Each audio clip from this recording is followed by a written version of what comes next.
She looked at a complete stranger, her voice barely holding itself together, and said 3 words that would change both of their lives forever. "Act like you love me, please." No explanation, no context, just a woman standing in the entrance of the most expensive room she had ever walked into, asking a man she had never properly spoken to, a man who could buy and sell entire city blocks before his morning coffee, to pretend, and he said yes. But here is what nobody in that glittering ballroom knew. Here is what she didn't know. He wasn't pretending at all. Stop right there. Before we go any further, if you have ever walked into a room and needed desperately for someone to believe you were okay, even when you were falling apart on the inside, this story is for you. If you have ever loved someone who stayed exactly as long as life was easy and walked away the moment it got hard, this story is for you. Have you ever asked yourself why the people who claim to love us are so often the first ones to leave when we need them most? And why the ones we least expect, the strangers, the quiet ones standing at the edges of our lives, sometimes turn out to be the ones who were always meant to stay? Because that is exactly what happened to Nora Voss. She walked into that ballroom with nothing but a borrowed dress, a heart full of old wounds, and a plea so raw it could have shattered glass. She walked out with something she hadn't dared to believe in for years. But getting there, getting to the truth of what was between them, would cost her everything first. It would cost her her pride, her fear, and the carefully constructed walls she had spent 3 years building around the part of herself that still believed in love. And trust me, just when you think you understand where this story is going, it will turn in a direction you will not see coming. There is a secret at the center of this story that will reorder everything. A connection so unlikely, so quietly extraordinary, that when it surfaces, you will not be able to hold it. So do not go anywhere.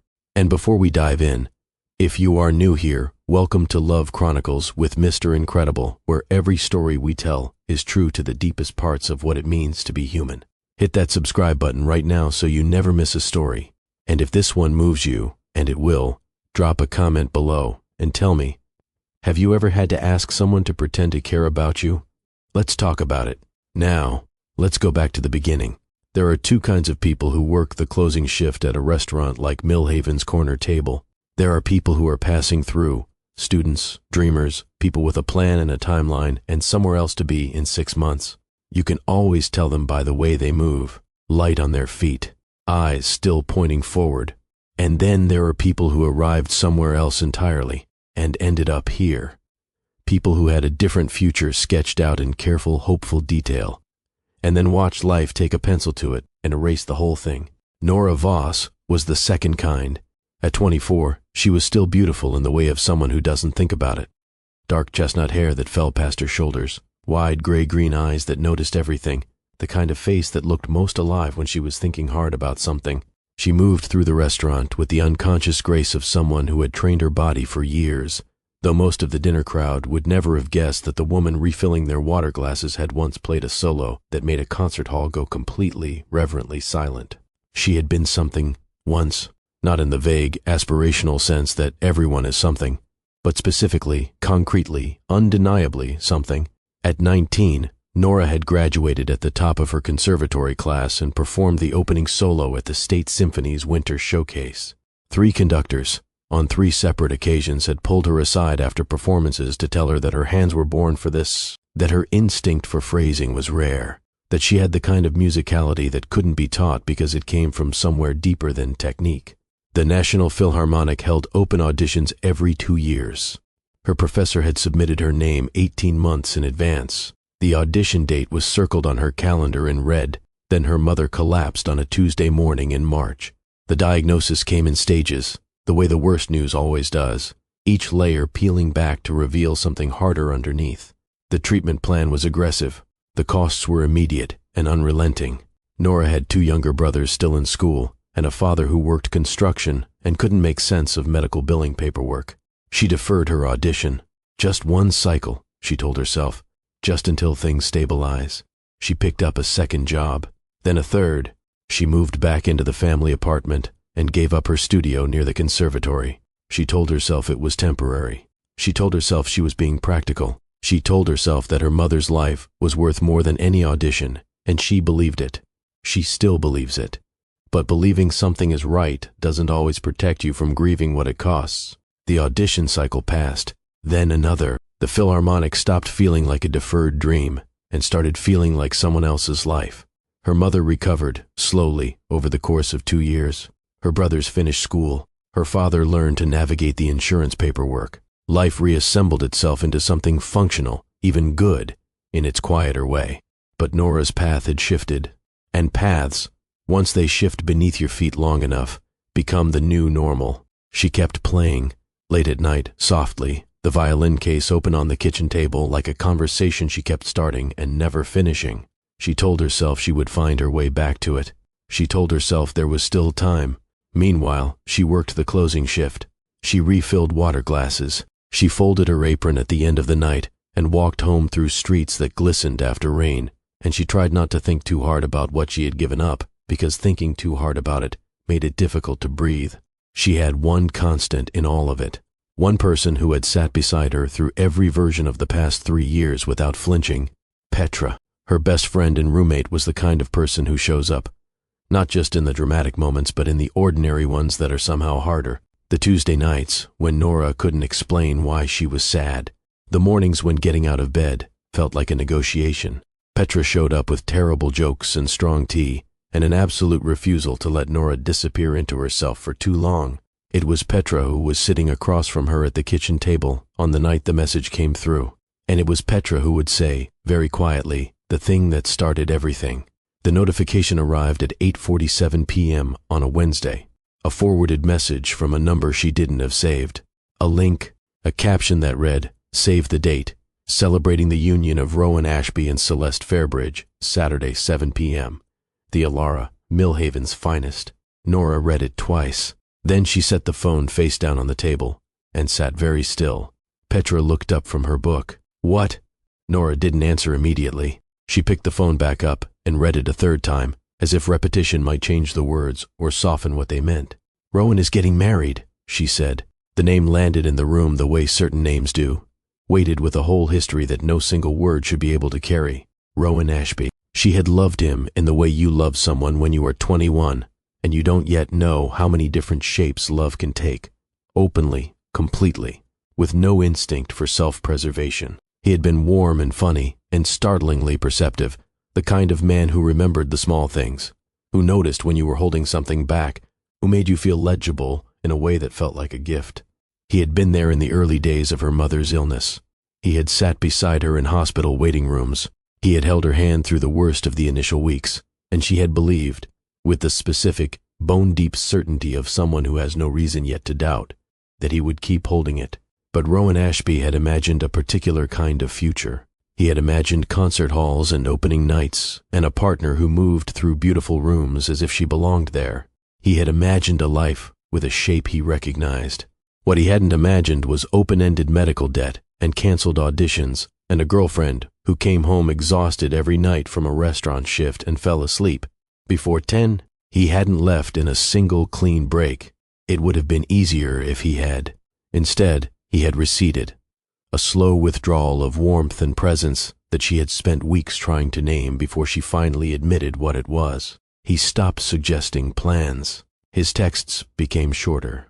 When she called, he was always just finishing something. And then one Sunday afternoon he had sat across from her at a coffee shop and said, gently, carefully, that he thought they wanted different things now, and that he cared about her too much to hold her back. She had not cried in front of him. She had nodded and walked home and sat on the kitchen floor with Petra and her violin case and cried until she couldn't anymore. That had been 14 months ago. She had rebuilt herself, carefully, brick by brick. She had not dated anyone. She had not let herself want anything she couldn't count on. She had constructed a life that was smaller than the one she had planned, but stable, manageable, hers. And now Rowan Ashby was marrying Celeste Fairbridge, whose family owned the Fairbridge Art Foundation, who had been in the society pages twice before 25, who was, by any metric Rowan had ever valued, exactly the life he had wanted. "You should go," Petra said. Nora looked at her. "I mean it." Petra set her book down, not to fall apart, not to make a scene. Go to walk into that room and let him see that you are still here, that you didn't disappear when he stopped looking. I'd be going alone. So? Petra, the Alara. I'd be alone at the Alara watching my ex-boyfriend marry someone whose family has a foundation named after them. You'd be standing in a room that he assumed you'd be too small to enter. Petra's voice was quiet, but certain. There's a difference. Nora looked down at the phone, at the invitation with her name on it. Handwritten digital script, personalized, which somehow made it worse. He had sent it deliberately. He had wanted her to see it. Go. Something inside her said, not to win, not to wound, but to prove something to herself that she hadn't been able to prove yet, that she was still standing. She looked at Petra. I have nothing to wear. Petra smiled slowly. I have a green dress that will make you look like you own the building. The Alara was the kind of place that assessed you before you assessed it. Nora felt it the moment she stepped through the entrance. That particular atmospheric pressure of a space designed to make certain people feel welcome and certain people feel like they had made an error in judgment. Crystal pendant lights cascaded from vaulted ceilings. The floor was pale stone, polished to a mirror. A string trio played somewhere beyond the lobby, the music elegant and unhurried and completely indifferent to the emotional state of anyone present. She had worn Petra's emerald dress, which fit as if it had been made specifically for her, the cut simple and precise, the color catching the light in a way that made it look intentional rather than borrowed.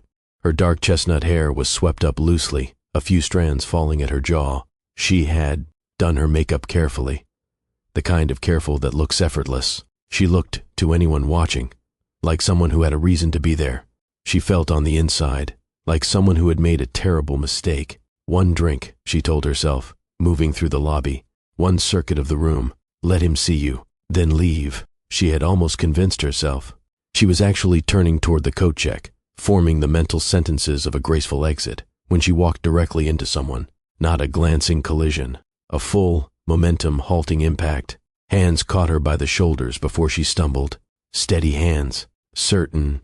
Careful, said a voice. She looked up. The man standing before her was tall, genuinely tall, not just in the way of someone wearing good shoes, with dark hair swept back and the kind of bone structure that photographers talk about. He was lean in the way of discipline rather than accident. His suit was charcoal, beautifully made, and he wore it with the specific ease of someone who stopped noticing what he was wearing years ago.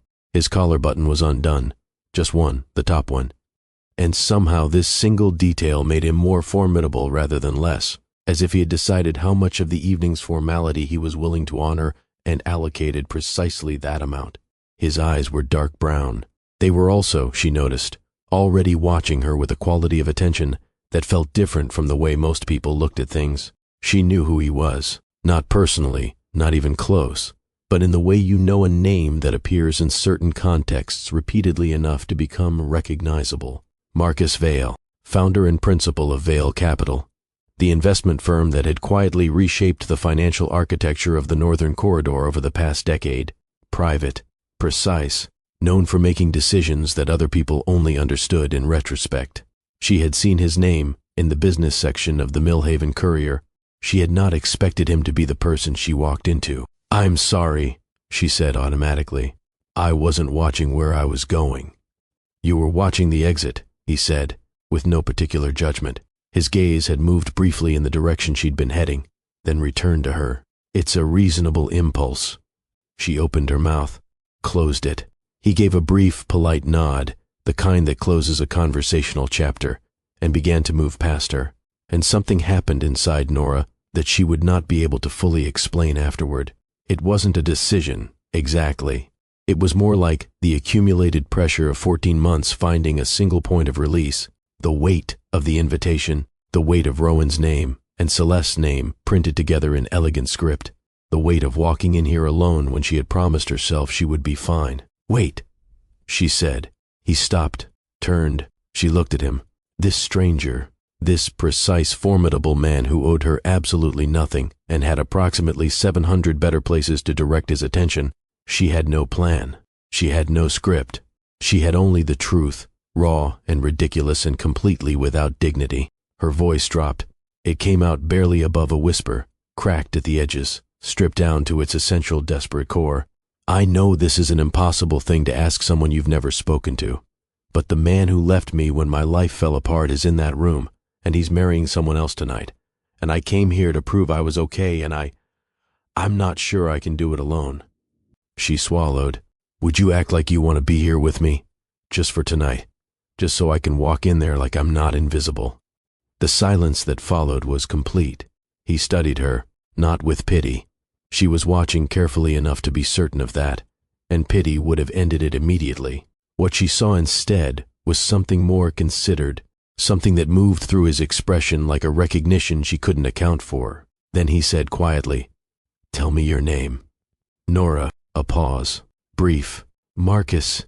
He turned toward the ballroom and offered his arm, his posture entirely natural, as if this were a perfectly ordinary arrangement. "Stay close."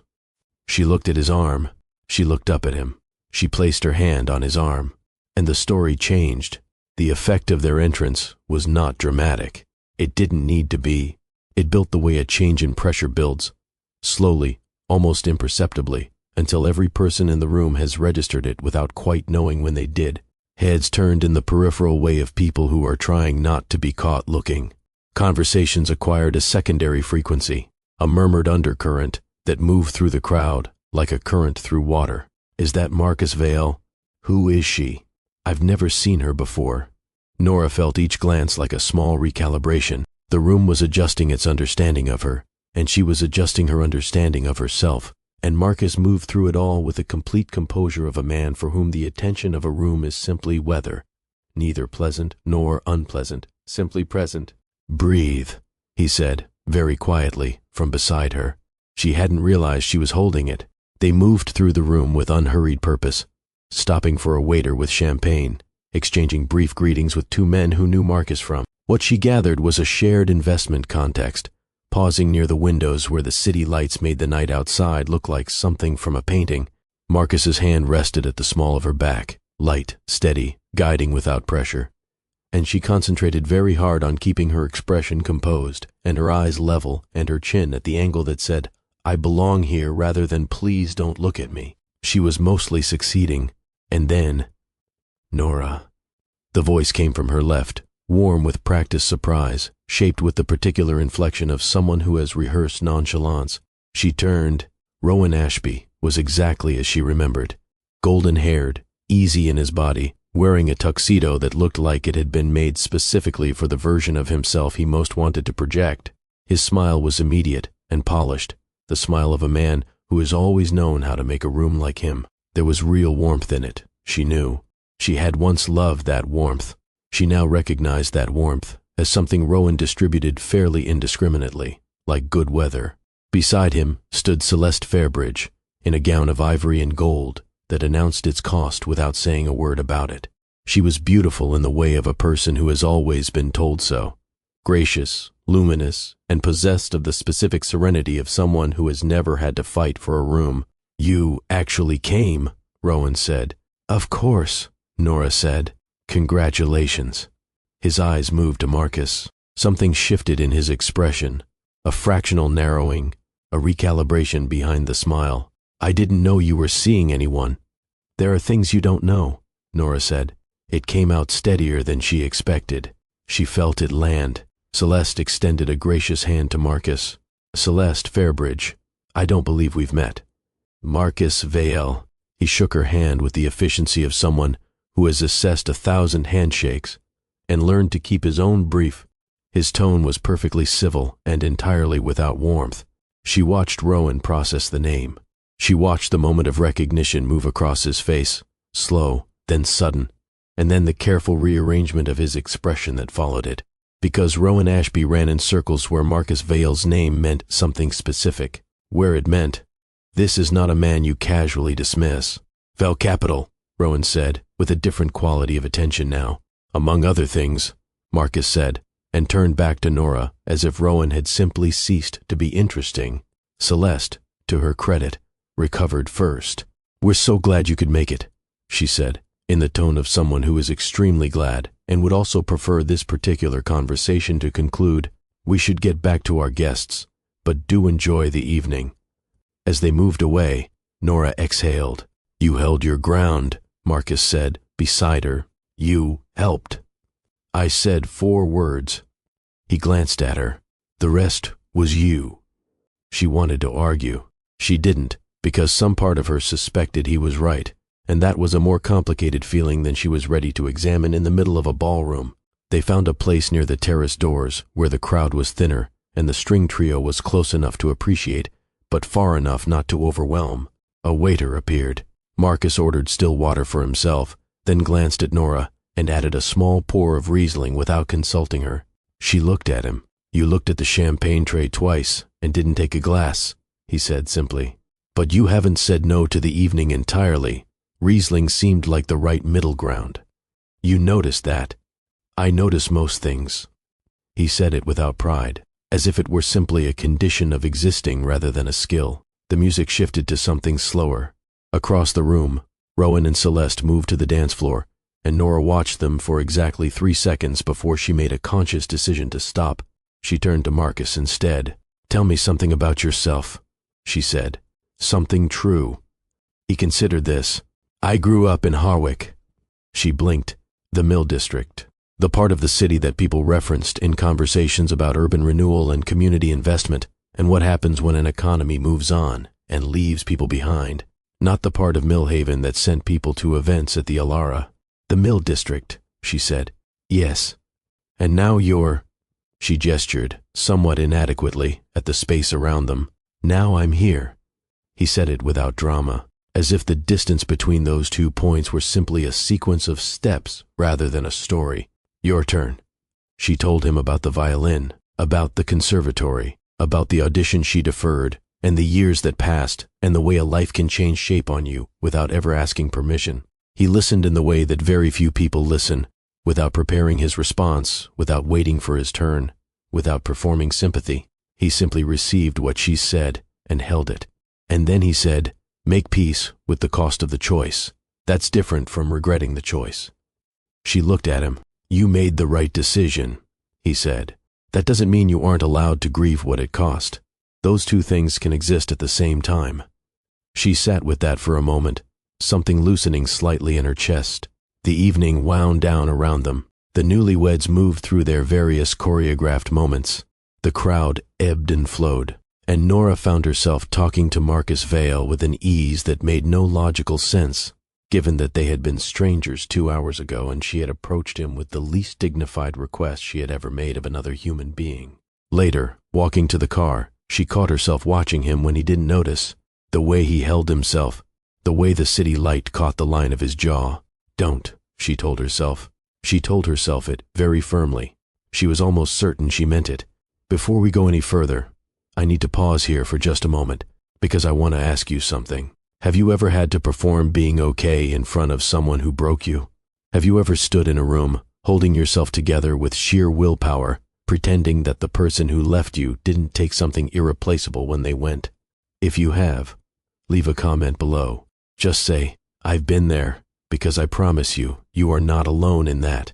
And if this story is already hitting somewhere real for you, do me a favor, hit that like button right now, and make sure you're subscribed to Love Chronicles with Mr. Incredible so you don't miss the rest of this story or any of the ones that follow, because we are only halfway through, and I promise you, the best and most extraordinary part is still coming. Now, back to Nora. The arrangement, technically, had a natural endpoint. The wedding was over. The performance was complete. There was no agreement for anything beyond that single evening. But Marcus Vale had a talent for making the absence of an explicit discussion feel less like omission and more like the simple, obvious extension of something already in motion. He drove her home that night. He walked her to the entrance of her building and said goodnight with the specific courtesy of someone who means exactly what they say and nothing they don't. He did not ask for her number. He did not suggest they continue.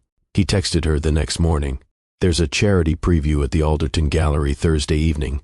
It would be useful to have someone to attend with. She stared at the message for a full minute. Useful, she thought.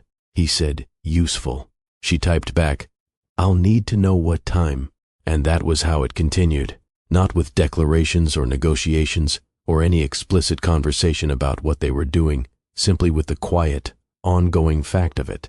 An art exhibit, a foundation brunch, a rooftop auction on a night when the wind turned sharp and the city skyline looked like something lit specifically for them. They were, to the world, a couple. They were to each other, something they hadn't named. But the performance was developing fractures, small ones, the kind you don't notice until you're already through them. At the foundation brunch, a waiter approached and asked what she would like to drink. Before she opened her mouth, Marcus said, "Chamomile, light honey," then returned to the conversation he was having, as if nothing had happened. She stared at him. Later, she said, "You knew my tea order." He glanced up from his phone. "You make it every night when you get home late. You mentioned it once, in passing." She hadn't remembered mentioning it. At the rooftop auction, the October wind picked up unexpectedly. She rubbed her arms, once barely, not even consciously, and before she had processed the gesture herself, his jacket was settling around her shoulders. He was already walking ahead. "You didn't have to." "Come on," he said, not looking back. "You'll catch a cold." These moments were not romantic gestures. They were not performed. They were something quieter and more unsettling than romance.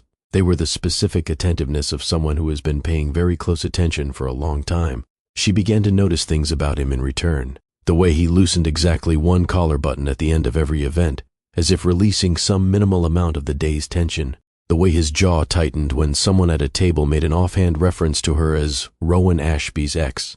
And she knew she had seen it correctly because of what followed. A very smooth, very final redirect of the conversation that left the speaker looking as if they'd misspoken on something factual. The way he never, not once, let go of her hand first. "Don't," she reminded herself, regularly, firmly. She had loved someone who had seemed exactly this safe. She had built a life around that safety, and when it had proven conditional, she had learned, in the specific, bone-deep way that only loss teaches, never to build on ground you haven't tested. She would not make that mistake again. She kept telling herself that. The night she got sick, she told herself all the way home from an appointment, shivering in the back of a car, certain she just needed to sleep it off. She made it as far as the couch. Marcus appeared in the doorway 12 minutes after she'd messaged to say she wouldn't make dinner. She hadn't asked him to come, she had only mentioned it, half coherently, as an explanation for the canceled plan. He took one look at her and put his hand on her forehead. Then he went into the kitchen. She heard things being moved around, water running, something simmering. 20 minutes later, he appeared with a bowl of rice porridge, the steam curling in the air between them. She stared at it. "You made this." "I watched a video." She looked at him. The charcoal trousers, the perfectly pressed shirt. "In your $3,000 suit." "I changed the tie," he said, and handed her the bowl. He fed her when her hands shook too much to hold it steadily. He wrapped a blanket around her shoulders. He sat beside her through the evening, checking her temperature, replacing the cool cloth at her forehead, reading something on his tablet in the dim lamplight while she drifted in and out of sleep. She woke at dawn. He was asleep in the chair beside her, still dressed, head tilted back, the exhaustion of a full night's vigil written quietly across his face. She watched him for a long time in the early gray light. No one had ever stayed, not through the difficult nights, not through the fear and the fever and the mess of being a person who needed something. Not even Rowan, who had loved her. She believed that. She still believed it. But who had loved her most easily when she needed nothing. She pulled the blanket tighter and looked at Marcus Vale asleep in the chair and felt something she hadn't felt in 3 years begin, very quietly and very dangerously, to move. There is a particular kind of falling, not the sudden dramatic kind, the kind that announces itself, the kind that arrives with certainty and declaration and every nerve ending on alert. That kind of falling you can prepare for, or at least see coming. The kind Nora was experiencing was different. It was gradual and quiet and almost unbearably tender. It crept up through ordinary moments like heat through a floor. You don't notice it until you realize that you are warm. She told herself she was grateful. She told herself she was simply experiencing the natural comfort of a consistent presence. She had been isolated for a long time, and of course any sustained kindness would feel significant. This was human psychology, not sentiment. She was very convincing, mostly to no one. Because the truth was, she had started to look forward to him in a way that had nothing to do with any arrangement. She looked forward to the way the car was always exactly the right temperature when she got in, to the way he remembered, without being told, that she preferred to sit with her back to the room at restaurants, to the way he would sometimes share something he was reading, not explaining it at length, not making a production of it, simply handing her his phone and saying, "This is interesting," as if thinking alongside her were as natural as breathing. She looked forward to the silences, which was the most alarming thing. Nora had spent 3 years filling her silences with work, with the sound of other people's conversations, with the late-night violin she played quietly so the neighbors wouldn't hear. She had become someone who was uncomfortable with the particular emptiness that lives in the space between two people, when neither of them is performing. With Marcus, silence felt like something else entirely. It felt like rest. One evening, returning from a gallery opening, they sat in the parked car outside her building for an extra 20 minutes, simply because neither of them moved to get out. The city moved around them. The heater ran. He was looking out the windshield at nothing in particular, and she was looking at the way the street lamp light fell across his profile. And eventually he turned and found her watching.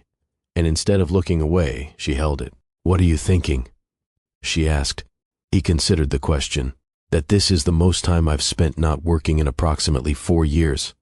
And?" A pause, something that was almost a smile.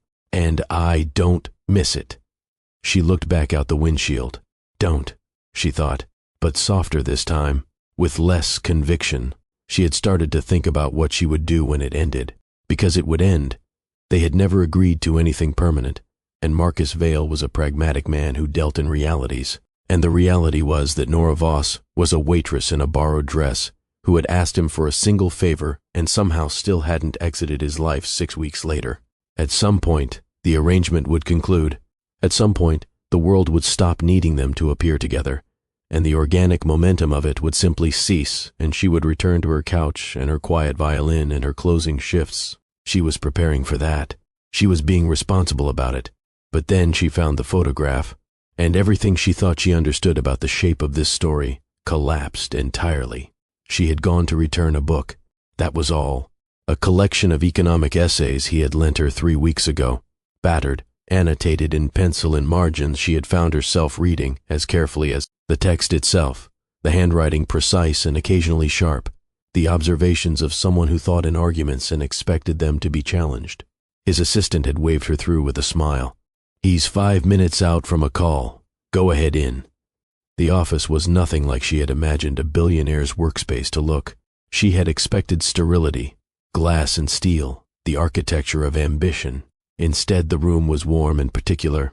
Books everywhere, organized in a system she couldn't decode.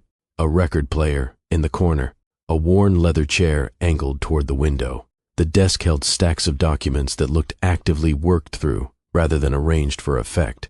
The walls held photographs, not many, not decorative, purposeful, the kind of things you hang because they mean something rather than because they look right.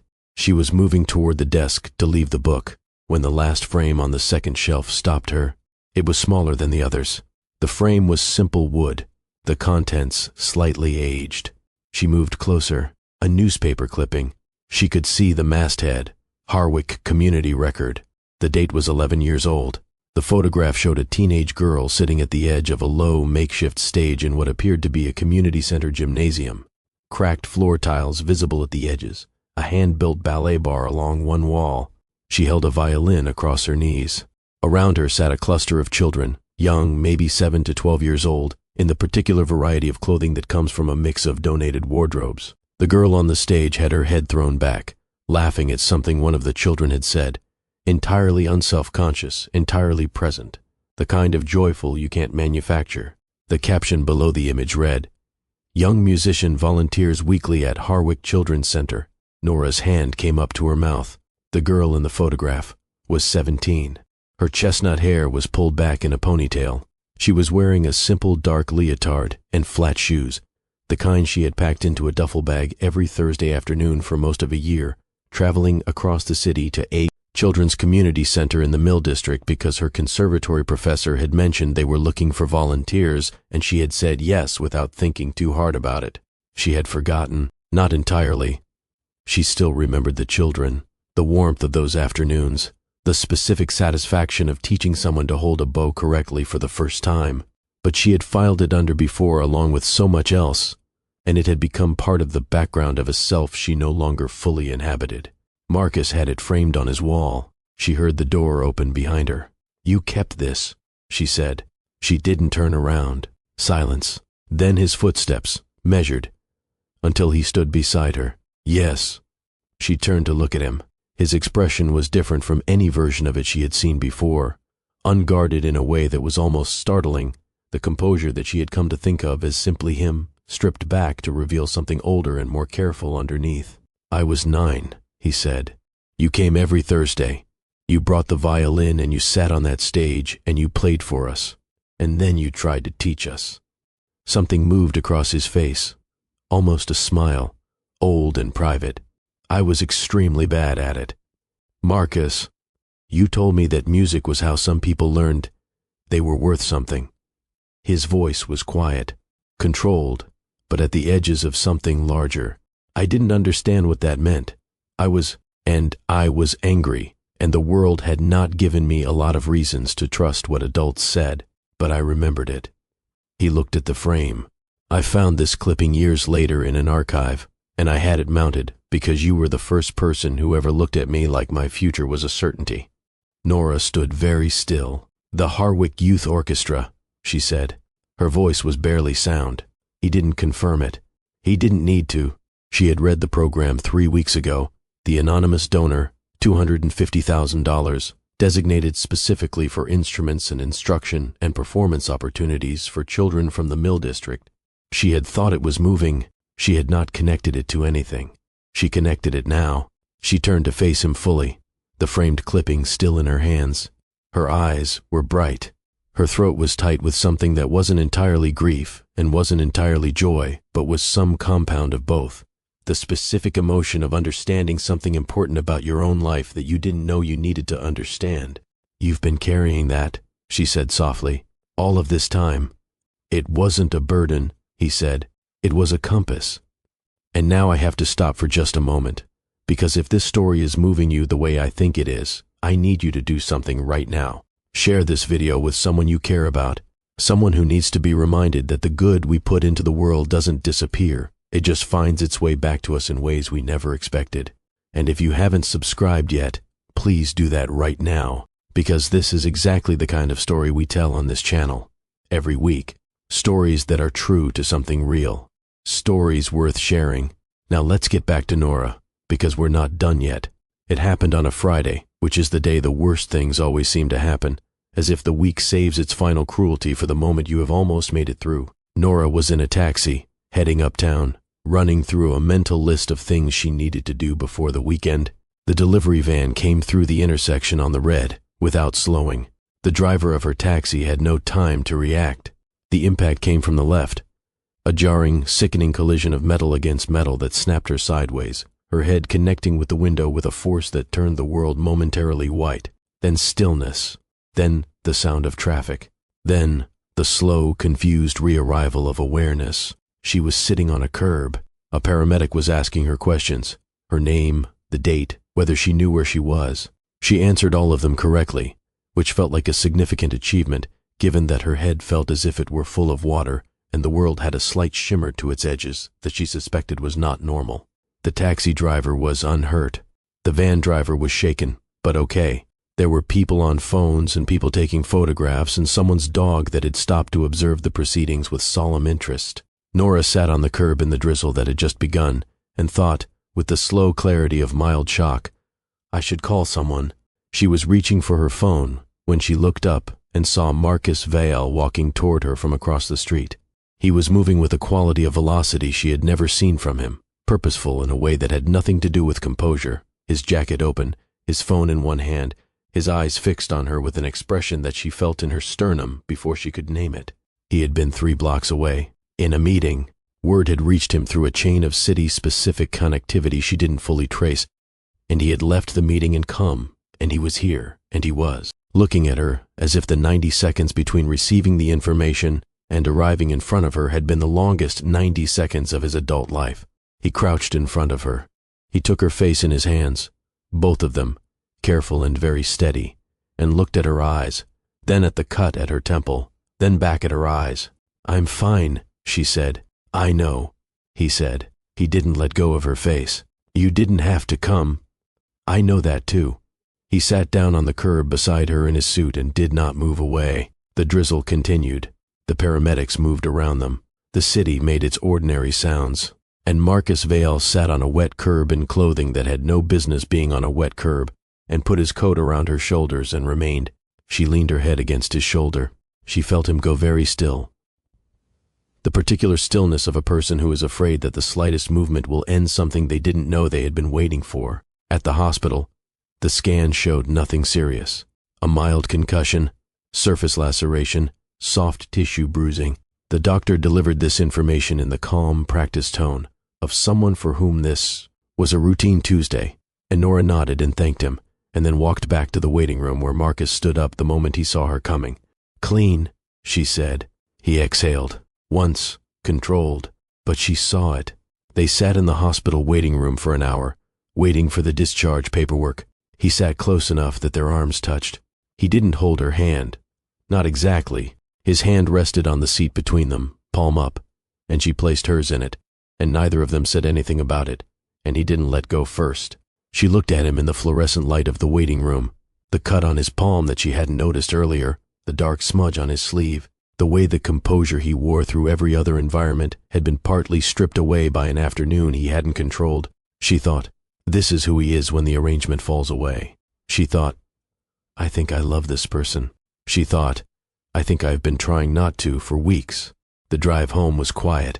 The city passed the windows like a film, with the sound turned low. She rested her head against the seat and watched the lights and let herself, very quietly and very deliberately, stop fighting it.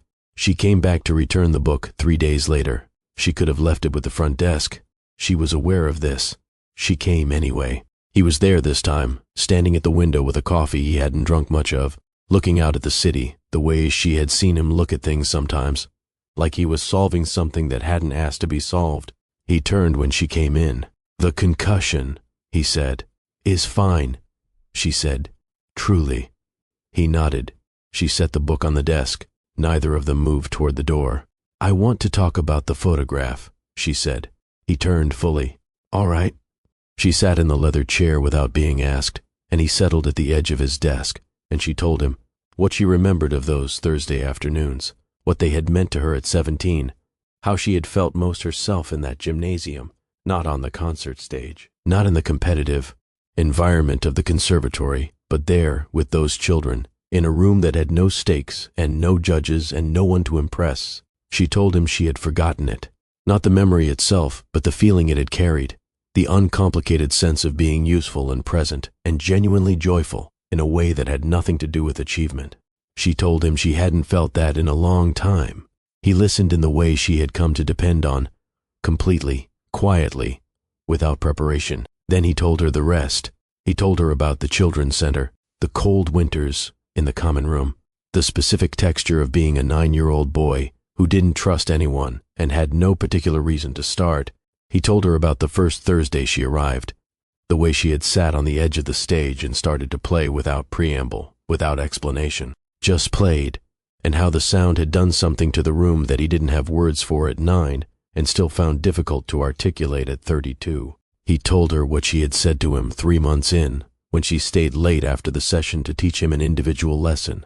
Music is how some people learn they're worth something, and you are worth something, don't forget that. He told her she had been wearing a faded blue jacket, and she had crouched to his eye level and said it as if it were simply true, as if his worth were a fact she was reporting rather than an encouragement she was manufacturing. He told her it had been the first time in his memory that he had believed something an adult said to him. Nora pressed her hand to her mouth. The tears came before she could make a decision about them. I don't remember saying that, she whispered. I know. His voice was very quiet. That's what makes it real. She looked at him through the tears. This man, this precise, private, extraordinarily private man, who had built a life on the foundation of something she had given him without knowing she was giving it, who had carried her memory through poverty and ambition and success and all the years in between, who had sat beside her on a wet curb in a $3,000 suit and held her hand in a hospital waiting room and learned her tea order and given her his jacket in the cold wind and stayed through the fever without being asked. I'm afraid, she said. He waited. I loved someone before, she said carefully, her voice steady now, the way you are steady when you are saying something you have decided to say. And he was kind until life wasn't convenient, and I built my walls back carefully after that, and I have been very responsible about maintaining them, and you are making it extremely difficult.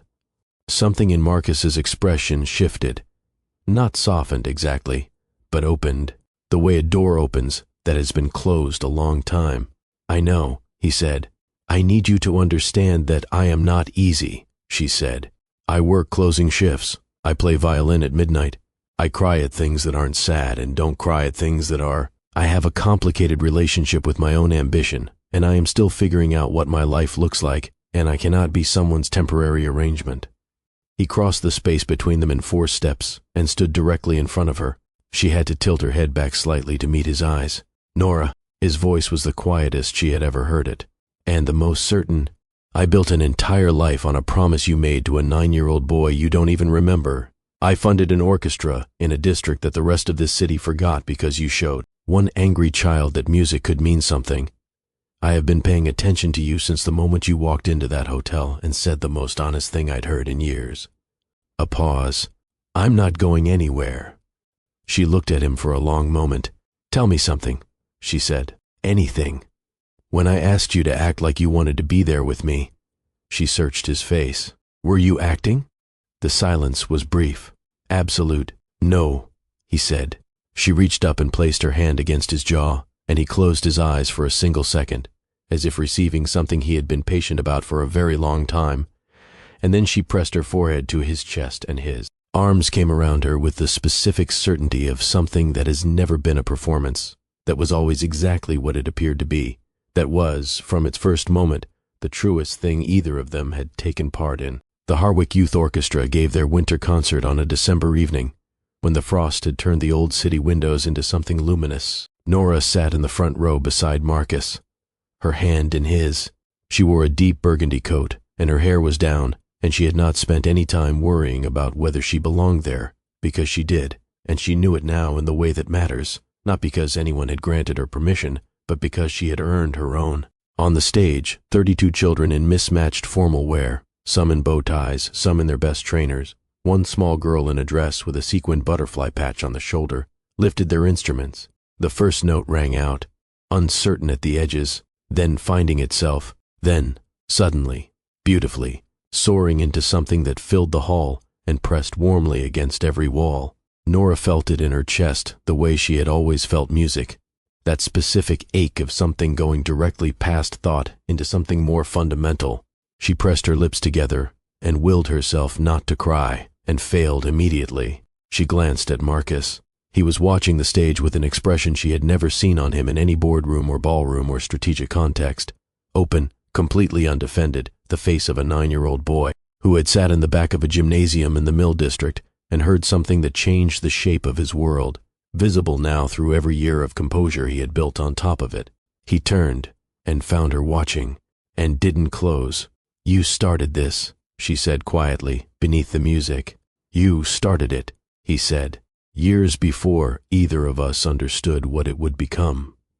She looked back at the stage, at the children playing their imperfect, earnest, alive concert in a warm hall on a winter night, at the life that had been given back to this corner of the city by a man who remembered what it meant to be in the back row. She thought about the girl she had been at 17, earnest, unself-conscious, armed with a violin, and the simple conviction that showing up mattered.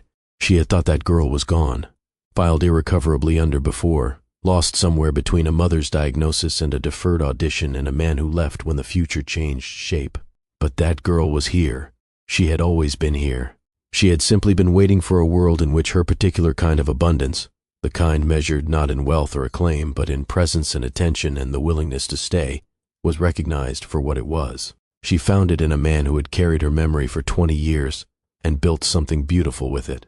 She found it in herself when she finally stopped apologizing for it. The music swelled. Frost pressed softly at the windows. Marcus's hand tightened around hers. And Nora Voss, who had walked into a glittering room with nothing but a broken heart and a plea so desperate it had come out as a whisper, understood at last that what had grown between them was never a performance. It was the oldest, truest kind of love, the kind that sees you before you see yourself and waits and holds and stays, especially when staying is the hardest thing. And that, right there, is the story of Nora and Marcus. And I want to know, what part of this story stayed with you? Was it the moment she made the plea? Was it the photograph? Was it Marcus sitting on that hospital bench and not letting go first? Tell me in the comments. I read every single one. And if this story moved you, if it gave you something to hold on to today, please share it with someone who needs it. You never know who in your life is quietly carrying the weight of an old wound and needs to be reminded that love, real love, finds a way back. If you are new here, I want you to know this is what we do at Love Chronicles with Mr. Incredible. Every week, stories that go somewhere real, stories that remind us what it means to be human. Hit that subscribe button, hit the like button, and come back next week, because the next story, trust me, you are not going to want to miss it. Until then, take care of yourselves. And remember, the love you've quietly given to this world is never wasted. It is always, always finding its way home.